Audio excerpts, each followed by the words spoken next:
უცებ გამართეს რო თქვა, ნუ აი ყველა ხო აფეთქდა და მე ჩავიფუშე. და ნუ რაღაც შიგნიდან იყო ისეთი შეგრძნება, ძალიან მიქსი იყო რა, რაღაცა სიხარულის შიშის, კიდე რაღაცა უცნაური იმას სახელსაც ვერ ვარქმევ რა შეგრძნება იყო, აი შიგნიდან დუღდა მთელი ორგანიზმი. 1-2 დღე გაგრძელდა ესე ისა თქვა ეიფორია იყო ძალიან ისეთი ძლიერი, ვერც დავიძინე პირველ ღამესაც თვალი ვერ მოხუჭე, დაღლილი ვიყავი, მაგრამ ტვინი და თვალები იყო ესე იმაში აქ დაჭყეტილი. ძალიან მოულოდნელიც იყო, სასიხარულოც იყო და პლუს მე მაგ ყველაფერს რო იბრუნებ და შენ ცხოვრებას რო იბრუნებ, ძალიან სასიამოვნო განცდა რა.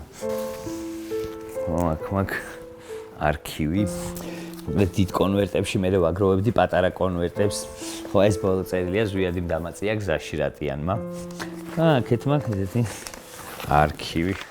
წერილები რაღაც თავისებური ჭიპლარი იყო გარემოსთან, იმ ემოციებთან რაც გარეთ არის. აი ეს იყო ალბათ რაღაც ერთ-ერთი მაცოცხლებელი, რომელიც ზოგ წერილს ესხა სუნამო რა და ხანდახან ეს გადააგებდა სუნი რომ მომდიოდა სუნამოსი ხვდებოდი რომ ჩემთვის წერილი მოვიდა და გამოჩნდნენ მე აბსოლუტურად ჩემთვის უცნობი ადამიანები, რომლებმაც მომწერეს და მთელი პატიმრობის მანძილზე დაწყებული გამხნევებით და გვერდში დგომით, რავი, სურვილი შესრულებით რაც შეეძლოთ რომ შორიდან შეესრულებინათ და ეხაც უკვე რეალურ ცხოვრებაში გავაგრძელე მათთან ურთიერთობა და მეგობრობა.